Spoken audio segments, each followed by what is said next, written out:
And now to introduce our 2 o'clock Interfaith Lecture Series here in the Hall of Philosophy, where this week we are presenting the theme, Religion and Statecraft, the soft power of global peacemaking. Our distinguished guest today is Ambassador Akbar Ahmed, who has been at the forefront of global peacemaking for decades. Ambassador Ahmed is the Ibn Khaldun Chair of Islamic Studies at American University in Washington, D.C., and the former Pakistani High Commissioner to the UK and Ireland. He has served as a non-resident senior fellow at the Brookings Institution and was the first distinguished chair of Middle East and Islamic Studies at the U.S. Naval Academy in Annapolis. Previously, Ambassador Ahmed belonged to the senior civil service cadre of Pakistan, and he served as commissioner in Baluchistan and political agent in the tribal areas. He was the Iqbal Fellow, Chair of Pakistan Studies, and the Fellow of Selwyn College at the University of Cambridge. He has also taught at Harvard and Princeton universities. The recipient of numerous prestigious awards, Ambassador Ahmed is consistently featured in the Muslim 500, the world's 500 most influential Muslims, and the Huffington Post, World Post, and the Duttweiler Institute named him a 2015 Global Thought Leader. He has been called the world's leading authority on contemporary Islam by the BBC.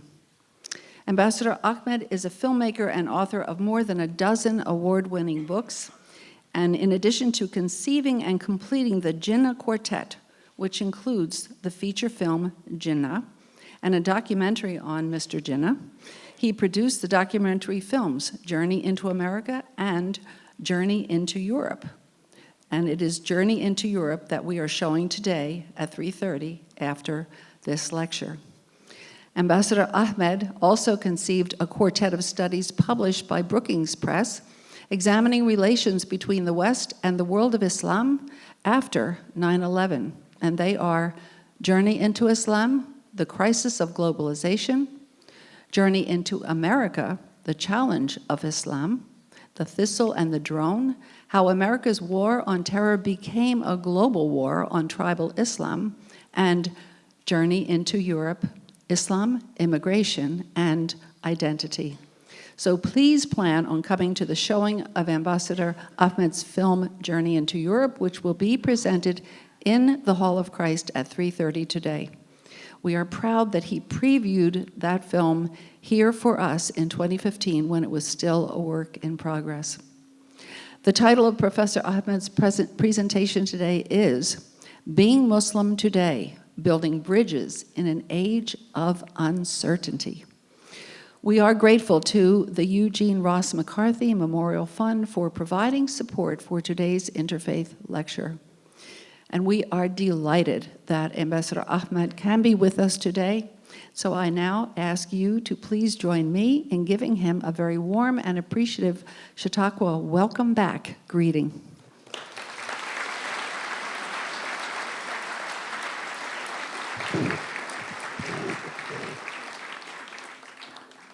Thank you, Maureen, for that very warm introduction. It is really wonderful to be back amongst friends and colleagues. I'm speaking on behalf of Zeenat, my wife, and Frankie, my associate, scholar. I'm delighted to see some very distinguished faces in the audience. My hero, Bill Moyes and Judith are in the audience. They've inspired us over the decades. And I agree with President Roosevelt that this really is America at its finest. When I get a chance to spend a night or two here and I look around the campus, the scholarly atmosphere that permeates Chautauqua, I really say in my heart, God bless America, God preserve America. We have to preserve this. This is unique to this great country and is worth fighting for.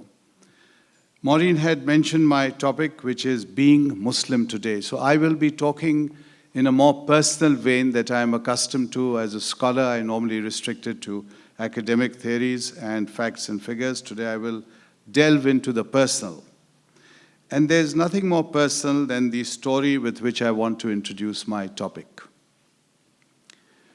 The winter of 2001, when 9/11 happens, was a very cold winter for Muslims.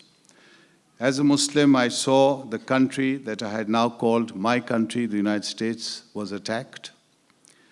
It was attacked by Muslims, and no one knew why they were doing this. No one knew who they were. There were all kinds of theories about my religion, and suddenly I realized I was propelled into a crisis not of my making, but one that I could not avoid anymore. So interfaith, which to you means so much passionate dialogue, which to me had meant dialogue in the UK. I was at the forefront of dialogue there with the Jewish community, with Lord Jonathan Sacks, the chief rabbi who was here last week, with the Archbishop of Canterbury, suddenly meant something different to me here in the United States after 9/11. And only a few months later, I was driving with Zeenat, my wife, to Barnes & Noble in Bethesda, where we stay, when over the radio, I heard the announcement that Danny Pearl, this young reporter for the Wall Street Journal, had been slaughtered, assassinated, murdered in Karachi. And I literally paused because I understood, I've been an administrator in that part of the world. This was horrific on so many different levels. But it was far worse than the news could convey, because I understood what it meant for the Muslim world, and I understood its implications for the United States. And I understood that this had opened up a long, complicated, bloody chapter in our relations. So when I arrived at the bookshop, this is a very good audience, distinguished audience, I asked them, I said, could you please pause to say a prayer for this young man? None of us knew him. I never heard his name before. And we prayed for him. And I must confess, even then, some Muslims objected. And they said, well, you're praying for this young boy. He's Jewish. What about the Muslims who are being killed in the Middle East and so on? And I said, no, he is the son of a mother and father. If he is lost to his parents, they're not going to sit down and tally this. Is it Muslim? Is it Jewish? A soul has been killed. And in the Muslim world, we have to acknowledge this. We have to correct what went wrong. Now, it was a couple of weeks later, I was in my office at American University, when I got a call, and someone said, I am Professor Judea Pearl, and I want to come and see you. And I must confess that I was extremely reluctant to agree, because how am I going to meet him? How am I going to look him in the eye and offer any kind of justification to what happened to his son? I could not speak. So it was very awkward, and he, of course, came and he talked. We talked for an hour or two. I really admired him and liked him, and he proposed, he said, how about a public dialogue? I am looking for a Muslim from the Muslim world who I can talk to. And I've asked some distinguished Jewish people, and they've recommended you. I'm not sure why. I didn't want the word to spread, because then there'd be fatwas flying around against me, and I was in trouble enough as it was. So I said, Judea, I'm very honored, but let's look for someone else. He said, no, I want to talk to you. So I said, give me time. And I took 3 months before I agreed. And really, put yourself in my shoes.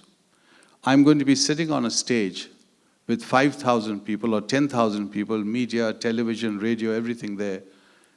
And I'm supposed to explain how this beautiful young man, ever since we become great friends with Judea Pearl and Ruth, his wife, and I've seen the pictures of the boy growing up and his brightness and his spirit. He's a great fan of music and very bright. And his aim was to promote understanding with the Muslim world. Here's the irony. And he's killed in this way. I was finding it very difficult to agree. Finally, I did agree, and I'm glad I did, because that generated, now you're talking of interfaith today, and you're talking of solutions. That generated dialogue across the United States, in Canada, in Britain, all over the world. We actually conducted a dialogue in the House of Lords, in the Moses Room. Now think of the symbolism.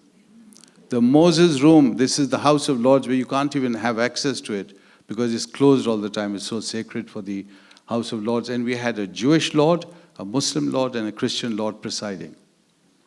Just think of the symbolism, a Jewish father who's lost his son and a Muslim scholar talking on stage as friends, aware of the tragedy, and joined together to challenge further tragedies such as this.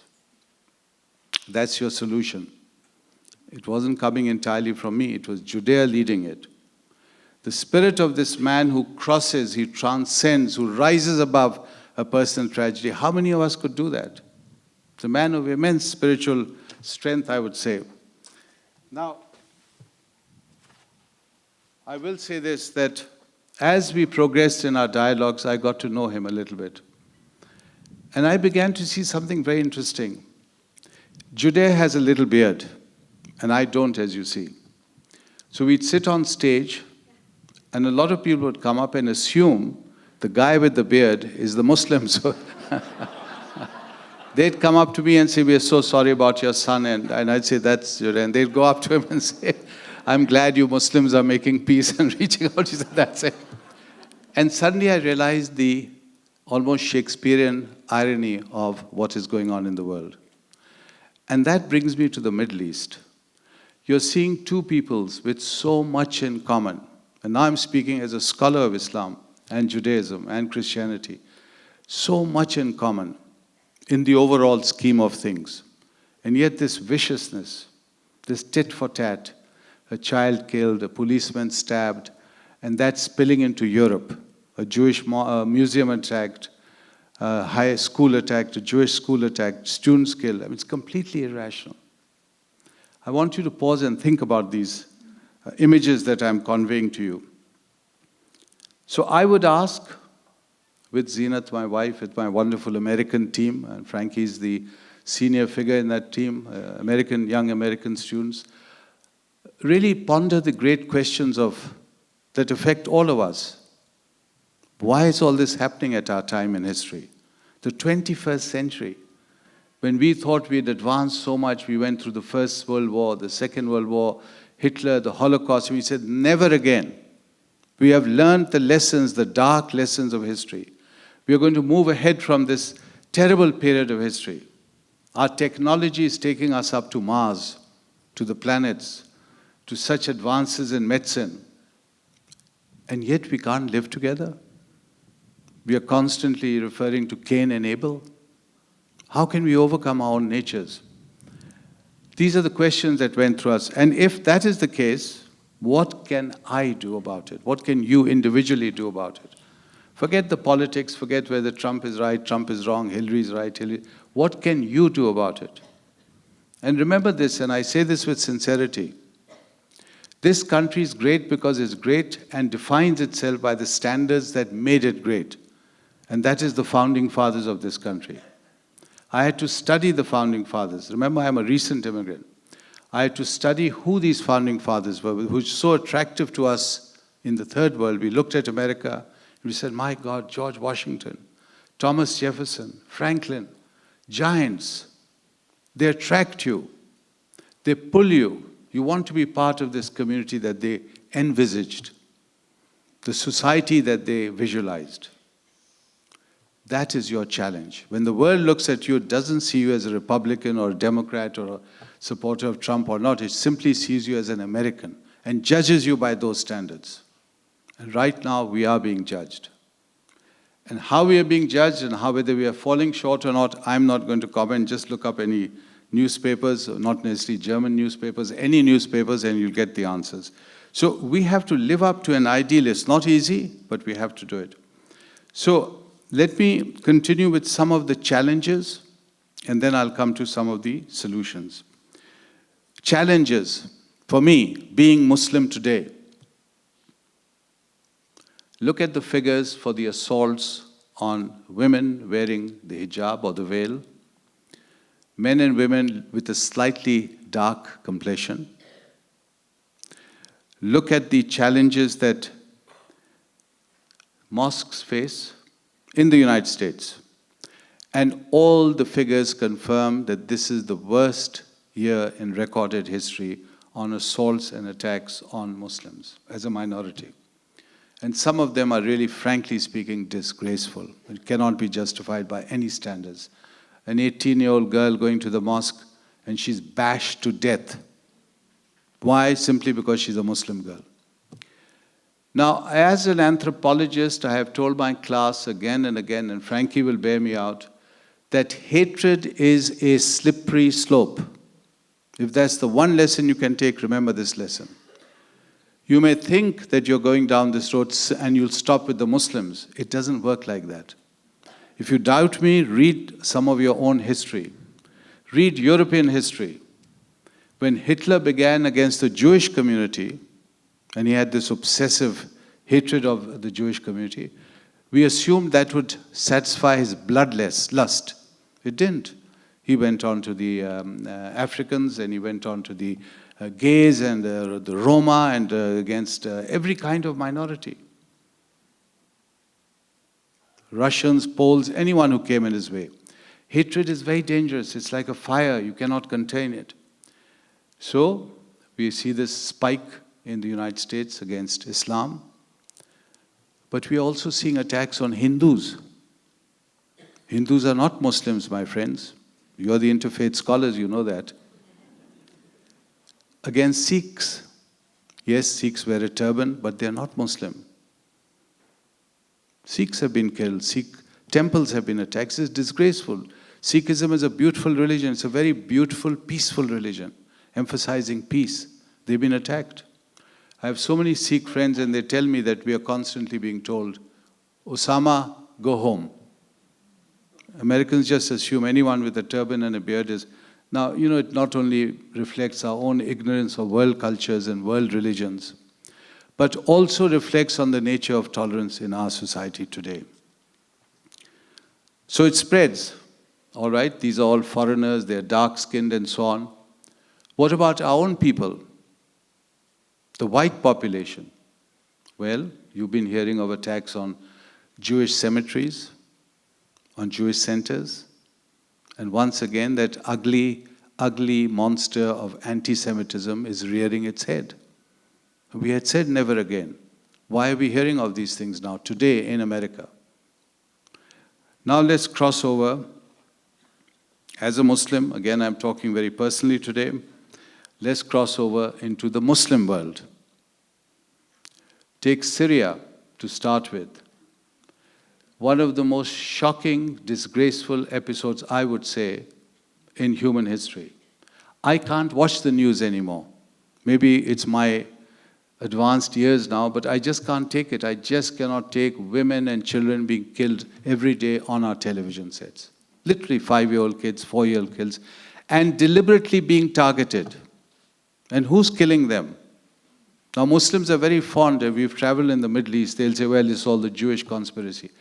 These are Muslims killing Muslims, and consistently killing them and cruelly killing them for years and years without any sense of rationality. It's not like some argument that this is why we are doing it. It's just complete sense of irrationality. There's just a slaughter going on. It's a free fall. It's just happening. No one's going to check it. And if that's not bad enough, you have Saudi Arabia now doing the same thing in which country?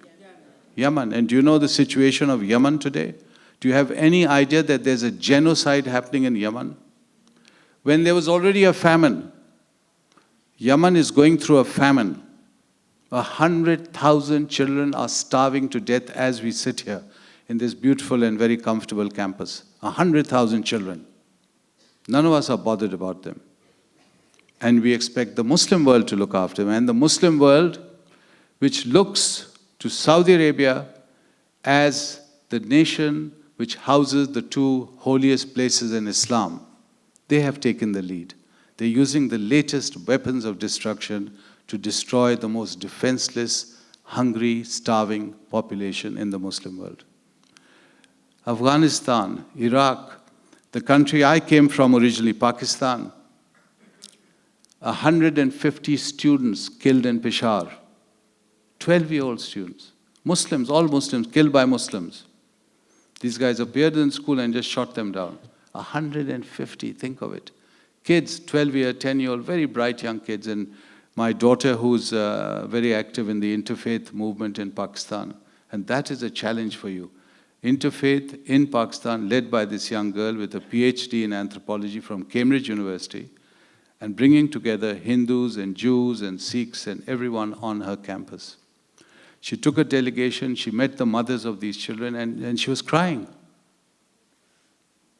How do you talk to a mother who has lost a 10-year-old child?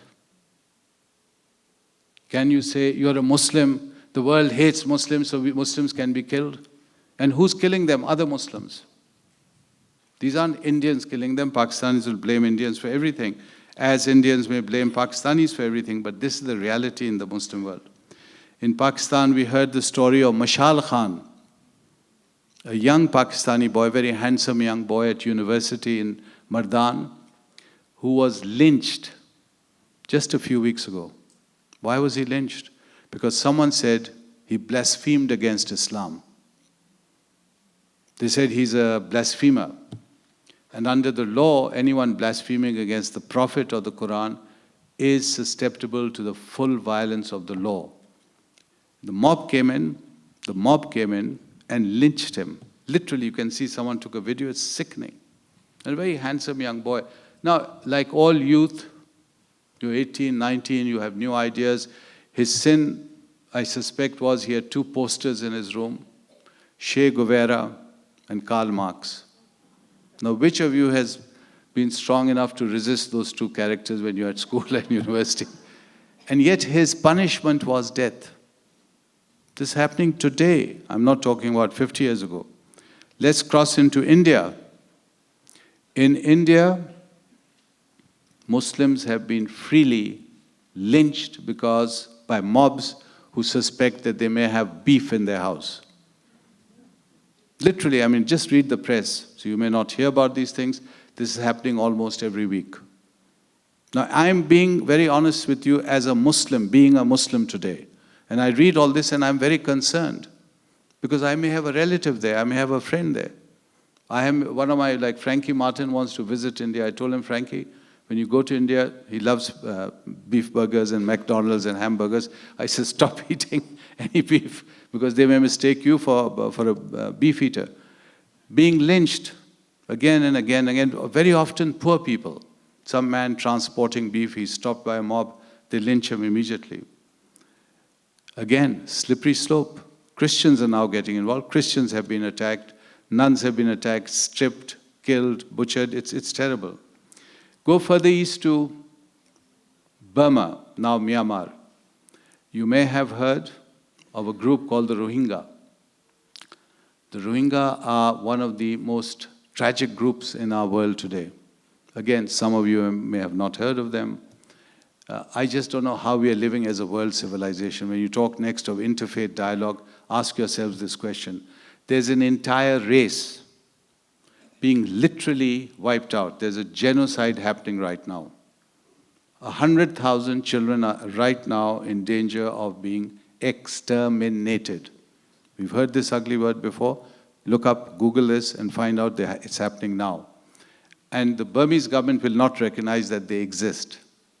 Classic pattern. You'll see the minorities, they don't exist, they don't belong here, so we have nothing, no responsibility. The majority group can rape them, kill them, murder them, which is what's happening now. No one's bothered. All right. This is the situation. It's not a comfortable one. It makes me unhappy. Now look at the minorities in the Muslim world. Is that a pretty picture? No. You had Christian Copts being attacked by Muslims in Egypt. Recently, if you remember. You have Christians being attacked in Pakistan. Again, blasphemy law. You have a problem with a neighbor who may like your land or your buffalo or your poultry, and they level the charge of blasphemy. And before you know it, you're in court, and no Muslim judge will then rule against the accuser. They'll say, no, the person in the dock is guilty. So that is making the minorities very, very uncomfortable. And we were in Europe filming for the film I hope you'll see this afternoon. And we came across so many distinguished Jewish leaders, including the great Lord Sachs. He's in our film. And they said this. They said, this is a time of great challenge for us in Europe. Europe is their homeland. They've lived there for 2,000 years. And yet they feel, should they pack up and leave? We don't feel safe, they said. So today, Jews are not feeling safe, Muslims are not feeling safe, Christians are not feeling safe. Who is safe?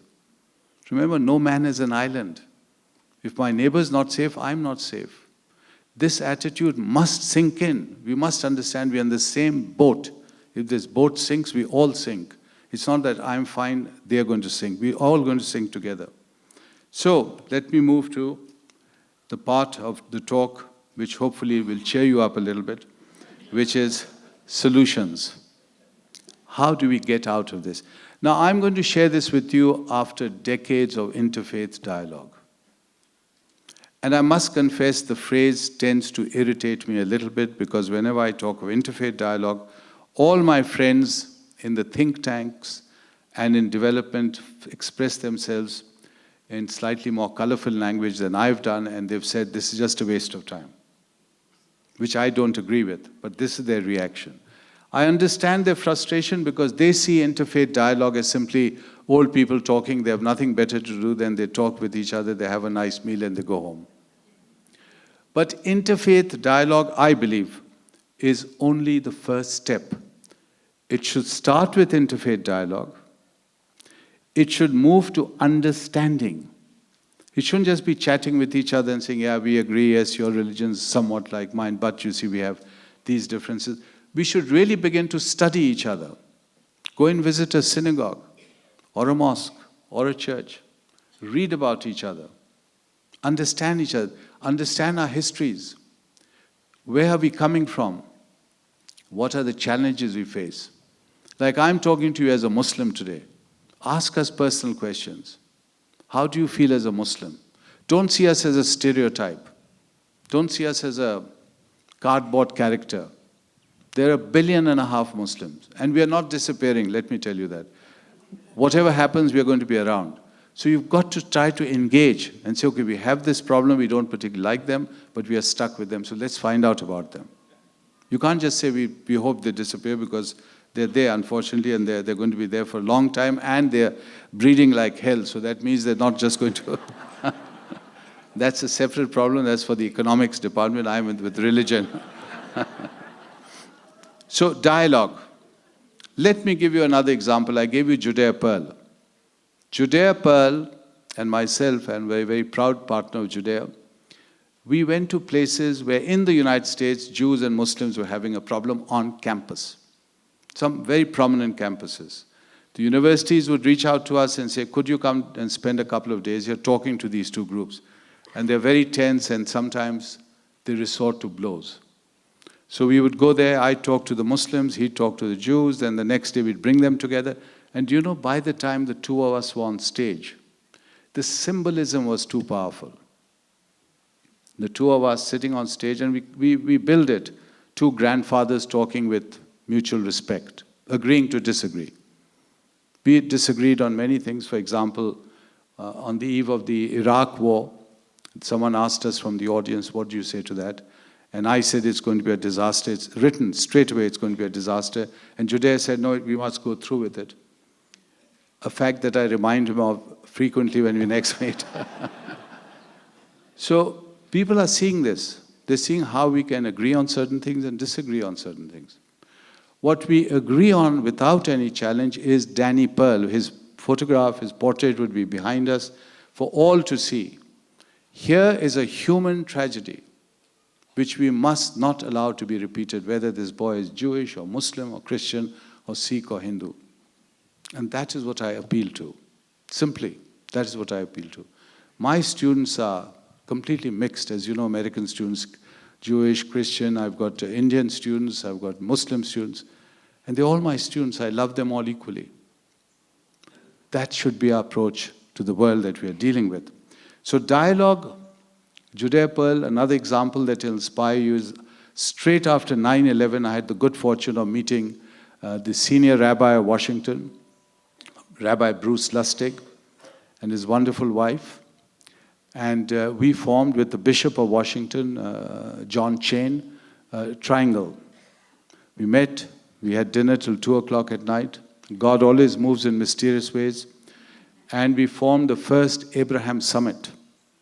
From that summit came the annual spiritual walk that we have in Washington, where it starts at the synagogue, goes to the cathedral, and ends at the mosque on Mass Ave. This came out of our dialogue. And we were on TV, and we were on radio, and we were invited all over the place. And it was a very powerful, again, visual symbol of healthy dialogue and respect, mutual respect. Both had a great sense of humor, and the press very quickly began to calling us the spiritual Three Musketeers. I'm not sure what that exactly implied, but we were having great fun. So that's dialogue. Now let's look at understanding. And I want you to pay attention to this, because now we are moving into a slightly more academic area. I really felt after 9/11 that I had to commit myself as much as I could to promoting understanding. Call it dialogue, call it building bridges. Now, in order to do that, I had to engage with the ideas about Islam in this great country. And the ideas about Islam were being formed very often by the media. The media was forming the ideas. And that left me feeling very uncomfortable, because not only were these ideas very simplistic. Frankie, is that you breathing? Can you have it stopped? So you had, give him time, he'll get there. So these ideas of the media disturbed me. I said, I must find out what is going on. Does America really believe this about Islam? What does the Muslim world think about America? We know, we've heard about this from the media, but I wanted to do academic work. I'm an academic, I'm an anthropologist. So again, I got these wonderful young American students, and we went all over the Muslim world. And we had a very thorough, solid study called Journey into Islam, published by Brookings. Second project, we traveled throughout the United States. I took my sabbatical year. Now, you know, most professors, most of you have been scholars and professors, I know from your distinguished bios. And you also know that very often during that year, your spouses get hold of you and say, the roof is leaking, the fence is broken. Now spend your time here instead of wandering around the place. So I went off, and my wife still complains about the leaking roof. But you'll agree that my project is a bit more important. So we traveled throughout the United States, 75 cities, 100 mosques with my team, and we interviewed thousands of Americans, asking them this question about American identity. We heard about this, American, I'm true American, I'm the real American, I'm the original American. But what is American identity? That's the question we asked Americans across America, and we recorded that in our book. So that was Journey into America. Then The Thistle and the Drone is a study of 40 Muslim tribal societies. Again, not known in America. When you look at the Muslim world, you see a monolith. When you look at the 19 terrorists, you say, these are Saudis. That's the common perception. In fact, 18 out of the 19, please note this, were tribal, not originally from Saudi Arabia. They were Yemeni tribesmen. 18 out of 19. Osama bin Laden, Yemeni tribe. His right-hand man said 95% of Al-Qaeda, Yemeni tribe.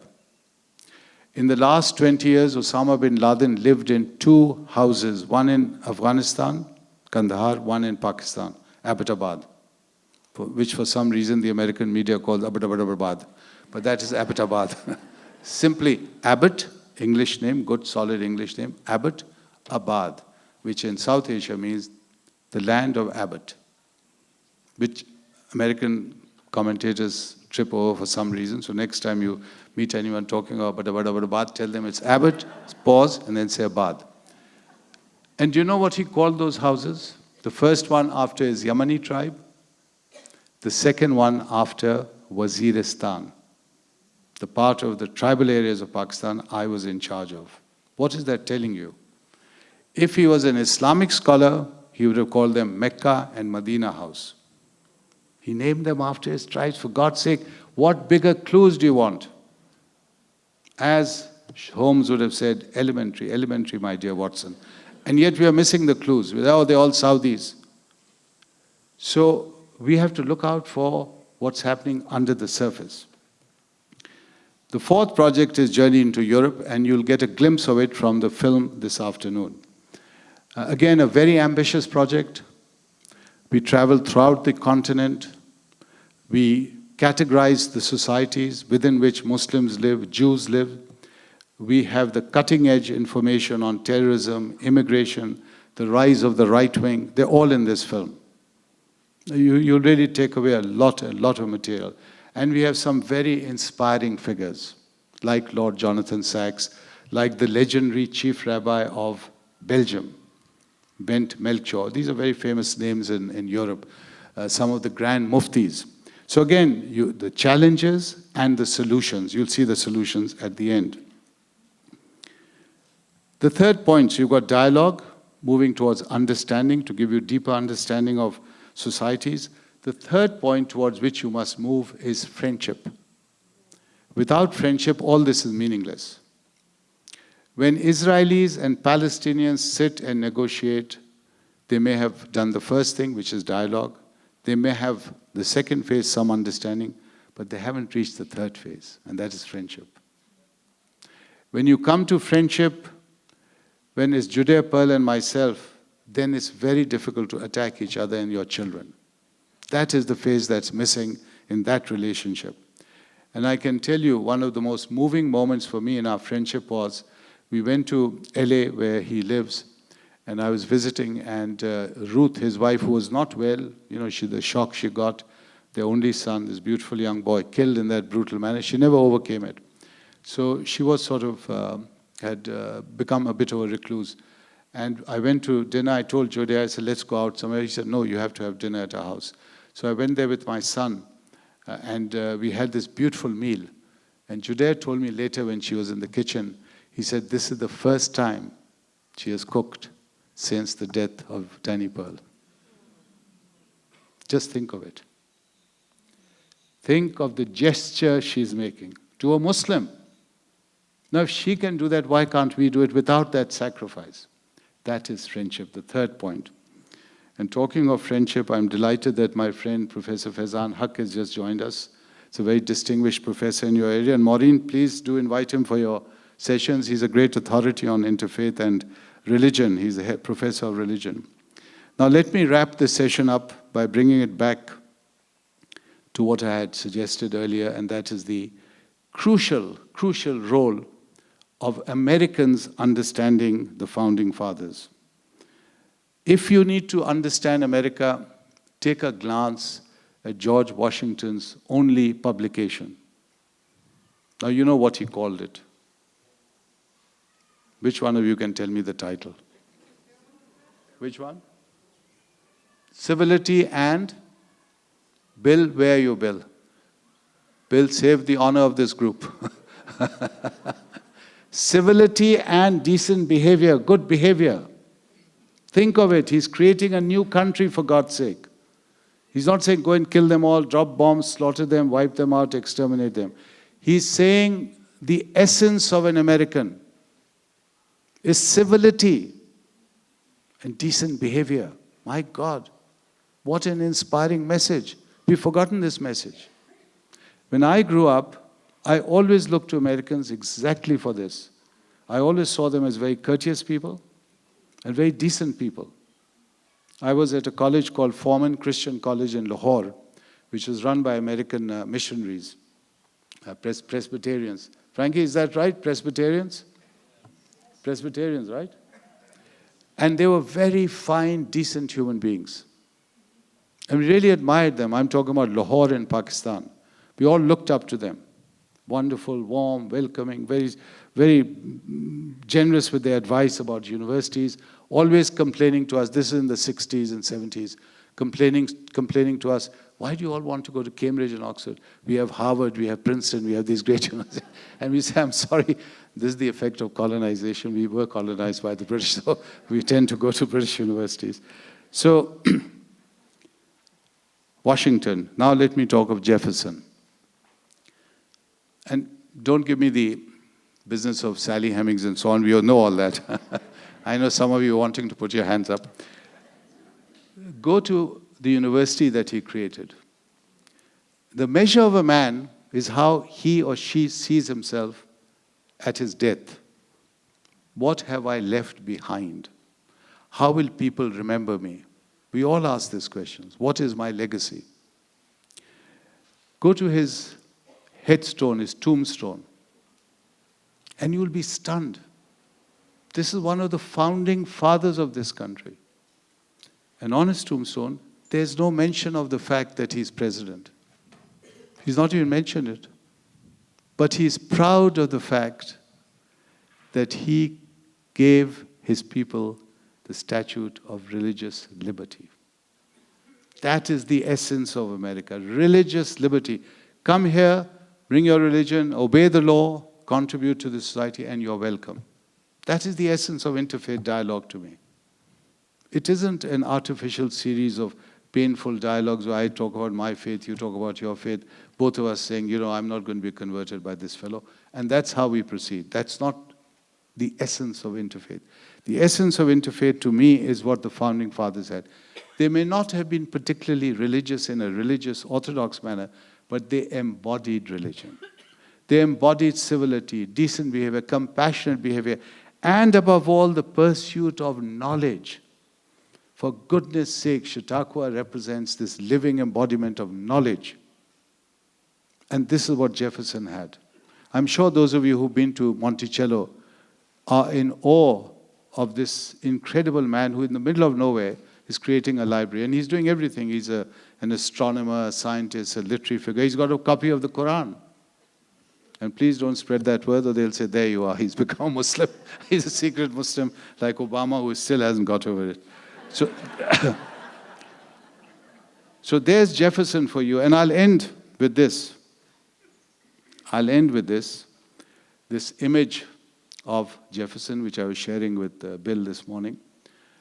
Just outside the university, there is a statue of Jefferson with an angel. So there's Jefferson, there's an angel. The angel has a plaque, a little tablet. And the tablet says, religious freedom. Right? 1786. And it says, God. So we know God represents which religion, madam? Which religion does God represent? Christianity, yeah. I'm glad you didn't say Hinduism because that's slightly different. It says second, Yahweh. Judaism. Third, Allah. Islam. Fourth, Brahma, Atma, the Hindu God. Now think to yourself, just think to yourself, the marvel of this great country. Why do we call it the great country? The greatest of the great and so on. Why?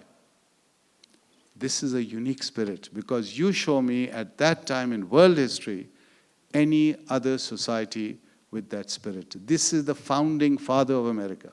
This is the vision he has. How many Muslims would be living in Monticello at that time? There you are. How many are living there now? I don't think. And yet you have Jefferson anticipating a time when anyone who wants to come here and live by these rules, live as part of society and be part of and contribute to it is welcome. There he's given you a charter of this new society he's creating. Remember at that very time, the King of France is descended from the sun. The Emperor of China is descended from the dragon god. The Emperor of Japan is descended from some planet beyond Uranus. And here we have these American founding fathers creating this new society. And to me, this pursuit of knowledge sums up that spirit. So I will end by sharing with you some lines from one of my favorite poems by Tennyson. It's called Ulysses. Ulysses, you may remember, is the great warrior who returns from Troy, and he's on his island of Ithaca. And Tennyson imagines him and writes this poem up. And I'll just quote you a few lines, and then we can have a Q&A session. So this is Ulysses now looking at the world at the end of his life, and he's saying, where am I now? And he again is thinking about further adventures.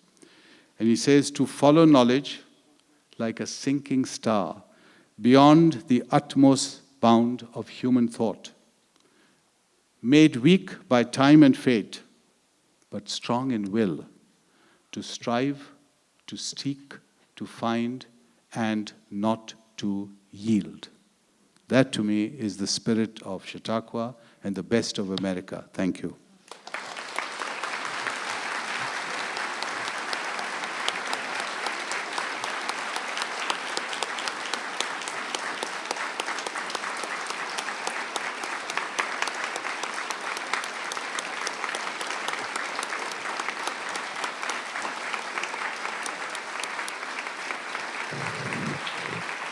Ambassador Ahmed, we thank you for reminding us of what we hope the whole world will aspire to, and through your exhorting us to engage in dialogue, understanding, friendship, civility, and decent behavior.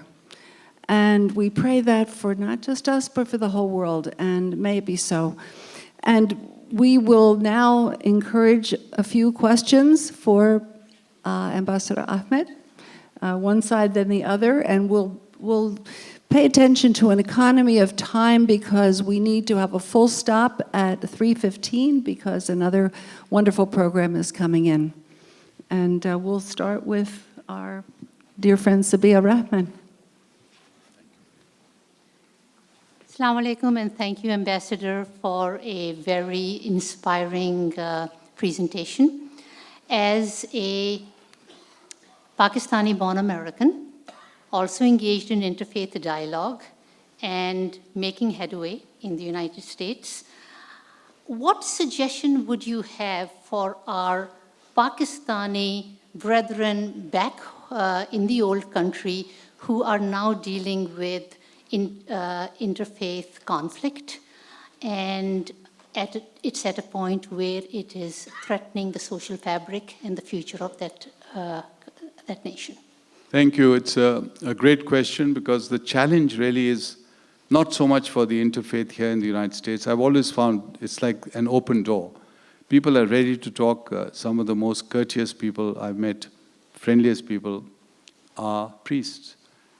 Your Reverend Franklin, who heads the religion department, is a very good example. He's an embodiment of the humility and the love of Jesus Christ himself.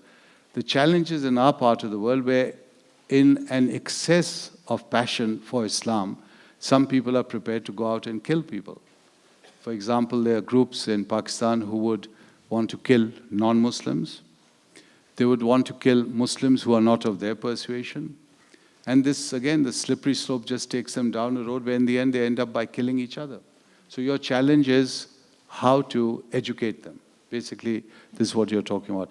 Now, I've never wavered. You may or may not know some of my history. I've gotten a lot of trouble at times, but I have not wavered. The way to challenge them is constantly to engage with them, to point out what you believe is true Islam, what you believe is the vision for Pakistan, and I do it through the founder of Pakistan, Mr. Jinnah. That's why I spent a lot of my time creating films and books on Jinnah. So Jinnah represents women's rights, human rights, minority. Again, like the founding fathers of America, he's like Jefferson, Franklin, and so on.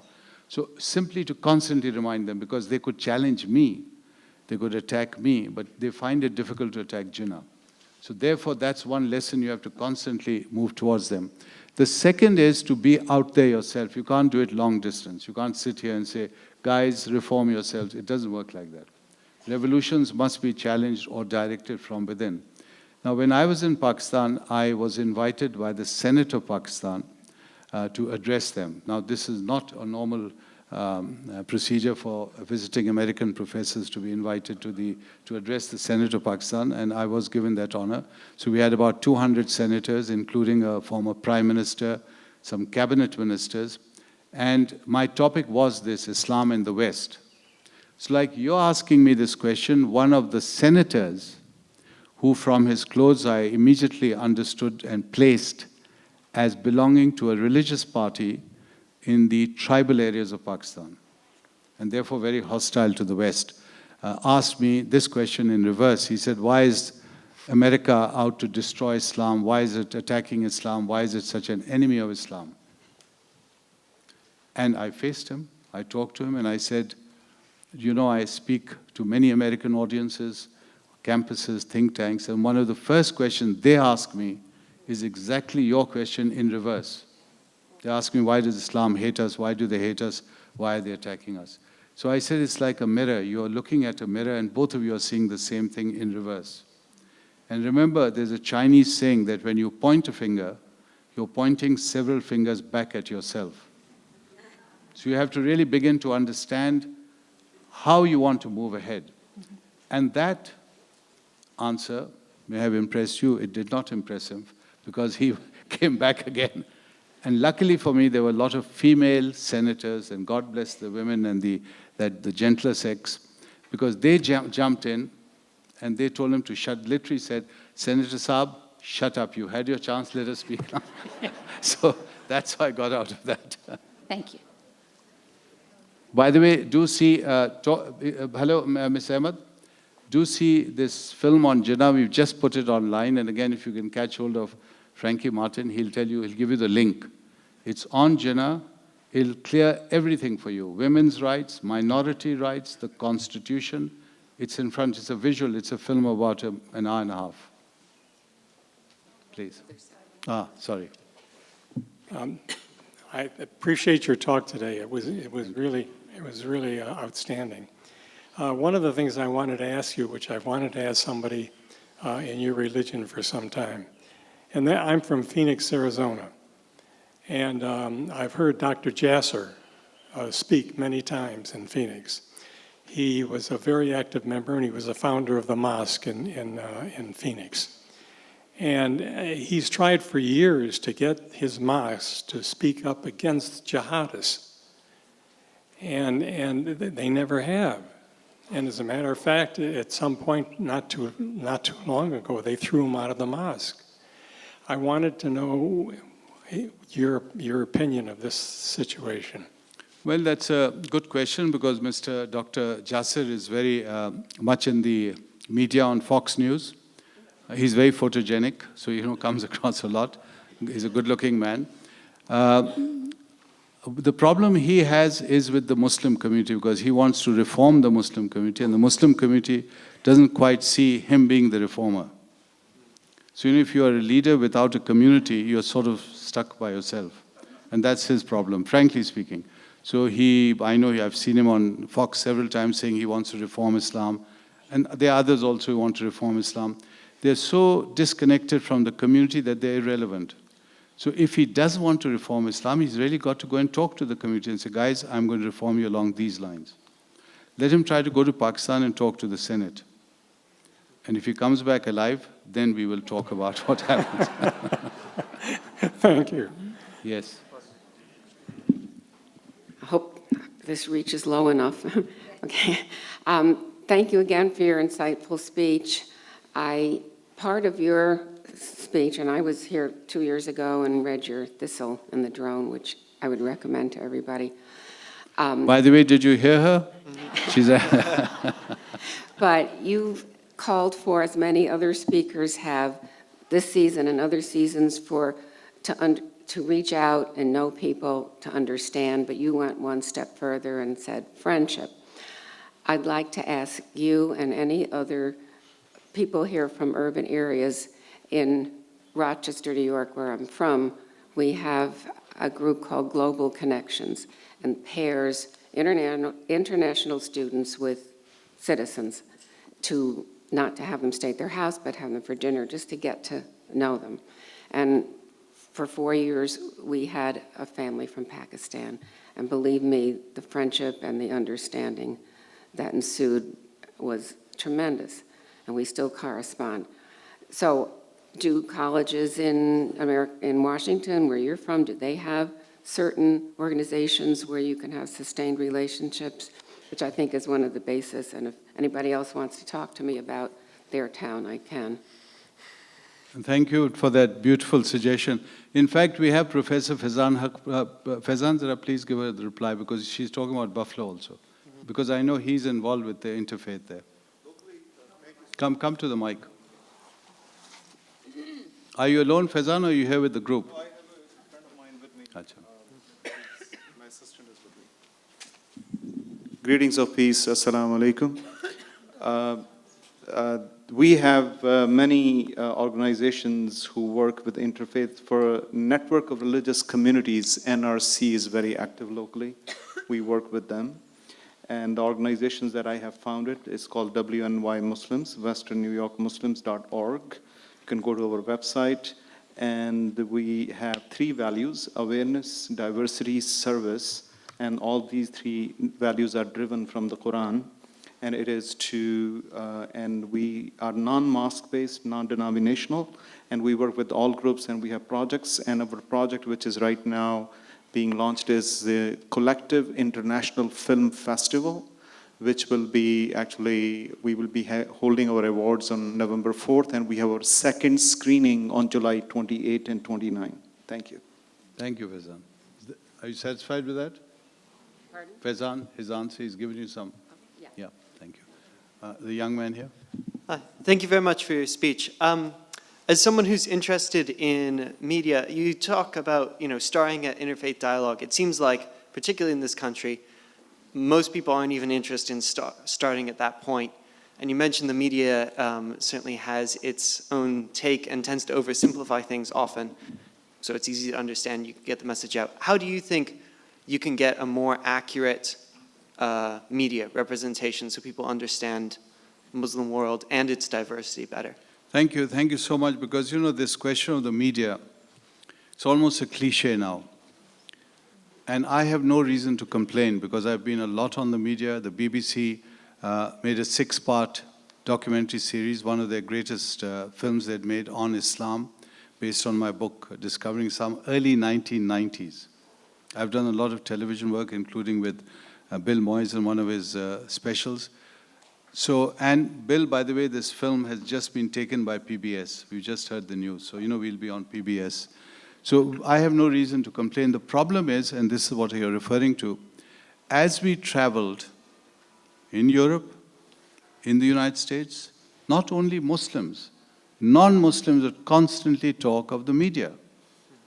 And they would say this is a collective kind of response, that there's a discussion on, say, African-American issues. You may have 4 people. Out of those, 3 may be African-Americans, 4th may be some professor or some authority on the subject. You may have a problem dealing with Jewish community affairs. You may have 3 or 4 Jewish people. You may have 1 non-Jewish person. But if there's a discussion on Islam, and please notice this on television, 4 people discussing Islam, they're all non-Muslims. There's your problem. Now, I have nothing against non-Muslims studying Muslims. My closest friends, some great professors, some very close professors who I work with are non-Muslims studying Islam, and they've made great contributions. The problem is that they are not authorities on the subject. So you get a lot of mishmash, some ignorance, some prejudice, some sheer nonsense creeping into the discussion, and that is informing America. And I shudder to think of the young generation looking at that saying, okay, I'm being instructed on Islam. There's your problem. Now, when Muslims see that, they may not be as generous as I have been. They're going to say this is all a design to corrupt and distort the image of Islam. So throughout our travel, you'll be surprised to know that in the Muslim world, we did these surveys throughout the Muslim world, the number 1 problem is, so what is the number 1 problem you have with America? They didn't say Israel, which is what we thought. We said they're going to say Israel. No. They said the distortion of America of Islam in the American media. Think of that. This is throughout in Turkey, Jordan, right up to Indonesia. So my suggestion is next time there's some program, write to the channel, write to the producer and say, give us some authorities who know about the subject. You know, when the Iraq war began, you suddenly had all these authorities who may have been writing about China or Japan or Mars or Venus or something in just 1 week ago, and suddenly they're talking about Iran and Iraq. And I was on a program and I said, get the name right. No one calls it Iran. Iran is a state of locomotion. It's not the name of a country. It's not Iran. It's Iran. They've called it that for 2,000 years. And they're suddenly now experts. There's your problem. Because you really need authorities. And I'm talking about tribal societies in this book, The Thistle and the Drone, which have existed for 2,000 years in a tribal context, very complicated societies. Even Muslims don't fully understand them. So you can imagine our experts commenting on those. They have no idea what they're talking about. So when someone like me looks at that, I just bang my head and say, this is really hopeless, because this is how America is being informed. That's our challenge. Now, I am not sure how to advise you at your young age. I hope you're going in the media. I hope you become a presenter. I hope you become another Bill Moyes. And I hope you're going to say more programs, sensible, intelligent programs on religion. And that may change things. Good luck. Yes. Thank you, Professor, for being here today. In all your travels in the United States and Europe and Pakistan, I wonder if you could tell us how young people are able to be radicalized, so-called, enough to go to the Middle East and blow themselves up. What are they like? What's their background like? You know, this is a great Who's doing question, and in this book, Journey into Europe, which is now with Brookings, I have a whole section on this. I break this up. I really break it up, because again, in the media, if you hear the media, they're going to tell you that they're being inspired by a verse from the Quran, or they're waiting to blow themselves up, so they have 72 virgins, or 82, I'm not sure what figure is the latest figure. You know, inflation keeps pushing it up. So you have these ideas that you have 82 virgins. Now, first of all, very quickly, there's no mention of virgins in the Quran. There's no mention of 72 or 7 or even 1 virgin, so there's nothing waiting. So if people who are converting for that reason can set that aside. Okay, now we look for other reasons. That is where we are contributing. We have studied in great detail all the terrorist activity in Europe today.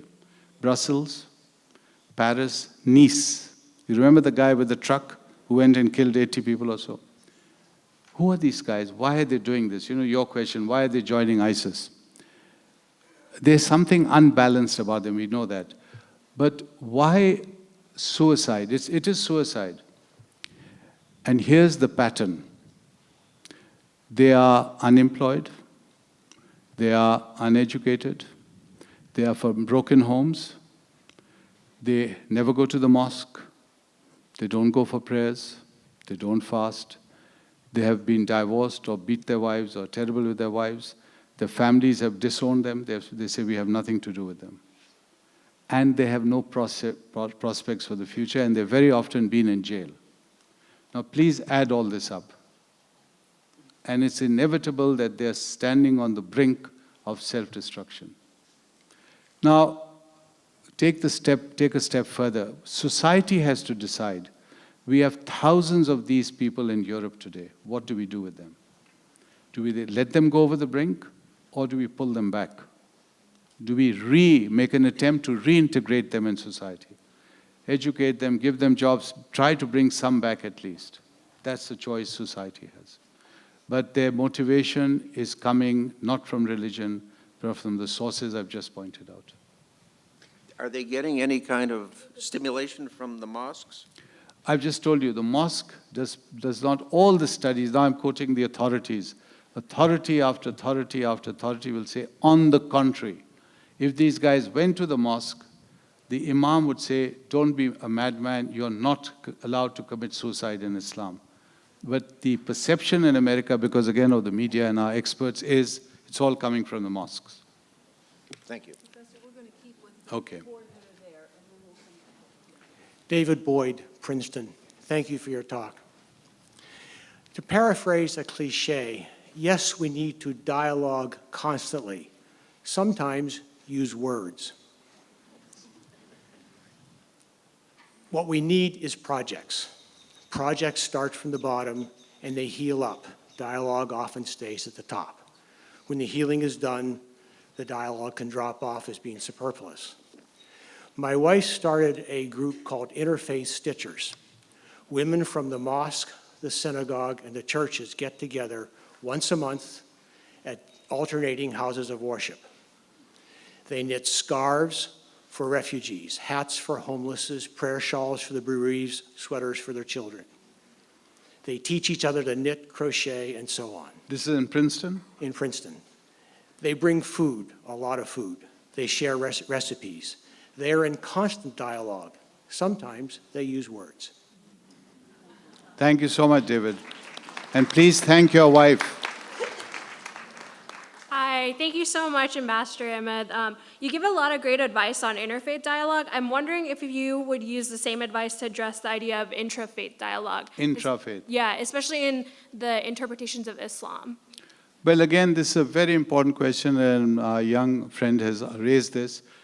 Because as you're seeing now, thanks to the recent developments in the Middle East, if you thought it wasn't problematic enough, now is entering, I think, the most dangerous phase possibly in its own history, which is saying a lot, because they're heading straight into an intra-faith confrontation, a Shia-Sunni confrontation, the likes of which we haven't seen since 1,000 years. Iran representing Shia Islam, Saudi Arabia representing Sunni Islam. So your question of intra-faith is so vital, and it is gripping the Muslim world. When I was in Athens, just in response to your question, I was asked by the Muslim community to address them at Friday prayer. And again, Frankie was with me, with my small team. We went to this mosque in Athens. They said this is the largest congregation. And do you know where that mosque was? It was a car park, a basement. There was no mosque. We entered a very sinister-looking basement, and I'm always very uncomfortable in basements, low ceilings, and you have visions of those B Hollywood films, where you have crazy guys with knives and things. So we were going deeper and deeper, and they told us, the congregant said that very often these right-wing thugs come in, they block the entrance, and they throw firebombs. So that, as you can imagine, did not add to my sense of calmness facing them in this basement. There, when I finished, they wanted to talk to me, so I sat down with them on the mat. There were about 400 people, packed. It was packed. It was very gloomy. And the first question they asked me was, are Shia Muslims or not? There's your intra-faith dialogue. And I answered back, because I knew this is your Middle East situation. I said, do they believe in God? Yes. Do they believe in the values of Islam, the 10 Commandments and so on? And they said, yes. Then I said, then God will judge them. I can't judge them. Then according to the laws of Islam, they are Muslims. Who are you to judge them? So intra-faith dialogue becomes crucial, but now politics has entered. Which means, again, give you the example of Pakistan. The Pakistan arena is like a proxy war taking place between Iran and Saudi Arabia. So one day you'll have a very distinguished Shia doctor. Some guys will come on a scooter and they'll kill him. Next day, some guys on a scooter will come and kill a Sunni doctor. That's intra. Mm-hmm. And that's again very dangerous because several countries are now being involved, not just Iran and Saudi Arabia. Their allies, their neighbors, and that whole region could be sucked in. It's a very dangerous game, and I don't think we are fully understanding the implications in Washington. We need to be conscious of this. Thank you so much. Thank you.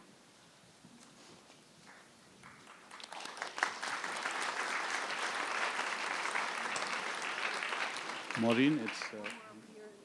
Yeah. Last minute. Yeah. You referred to the blasphemy situation in Pakistan, Mashal Khan being lynched by his own classmates, actually. And just prior to that, the Prime Minister of Nawaz Sharif said blasphemy will not be tolerated. So my question is defining blasphemy as a crime in a constitution, is that compatible with interfaith dialogue? Can we have peace in the world if blasphemy is a crime? I think that question you should ask some constitutional lawyer of Pakistan, because I'm not a constitutional lawyer, so I can't answer What that. is your opinion? My opinion is that that is the law of Pakistan. So unless you have it changed, it's there. I may not approve, as I've just pointed out. I don't know, do you approve of that? Do you approve of that law? One? Do you approve of that law? Well, I'm not from Pakistan, so. Where are you from? Huh? Where are you from? Well, the next best thing, right? Which is? India, right? I don't have to say anymore. Yes, yes. I'll try to keep this quick. I have participated in many interfaith dialogues, and the question keeps coming up, where are the average, everyday Muslims? Where are the activists? Where are the Muslims that are trying to help say, no, this isn't right, except for scholars? And where are people who are helping to create jobs for Muslims, other than non-Muslims? This is the final question, and let me answer it by saying that this is one of the questions. Thank you for asking it. It's a really important question. But this is one of the questions that really irritates me. Because Muslim moderates, where are the Muslim moderates? They're not only out there, they're the ones giving their lives, not the interfaith practitioners sitting in Chautauqua and Washington or other parts of America. They're actually out there giving their lives. Benazir Bhutto knew that she was going to be killed by the Taliban, and she went back to Pakistan. And she was at school with my wife in the convent in Murray. 6 of my wife's direct relations, first cousins, have been killed by the Taliban because they were in the field fighting them. So when people tell us, where are these moderates, they clearly have no idea what they're talking about. There are millions of Muslims right now, the moderates who are out there fighting. We need to understand it's much more complex than this stereotype we have of all Muslims as a bloc. Find them and support them in the field, because it's a battle. They haven't lost, they're there, but they need help, because right now it's sort of swinging one way or the other, and we are not sure ultimately what will happen. They are making a great, I would say, stand right now. My own daughter, I mentioned, she was at Cambridge. She was the first director of the only Jewish Muslim center in the world, went back to Pakistan and is right there in the midst of everything, promoting interfaith dialogue. Now, to me, that is courage. And when people tell me, where are the moderates, why don't we hear from them? For God's sake, these are all people in front of you. They're not hidden. You need to team up with them. You need to understand them. Malala Yousafzai, she's from Swat, again, the area Zenith comes from. And she will not back down. The Taliban said, you will not go to school. She said, no, I am going to school. So they shot her. She's still not backing down. And you still ask, where are the Muslims? Where are the moderates? Find the moderates, support them, because they will win this battle. You won't. You may have good intentions, you may be wonderful people, but the battle is over there, not over here. Thank you.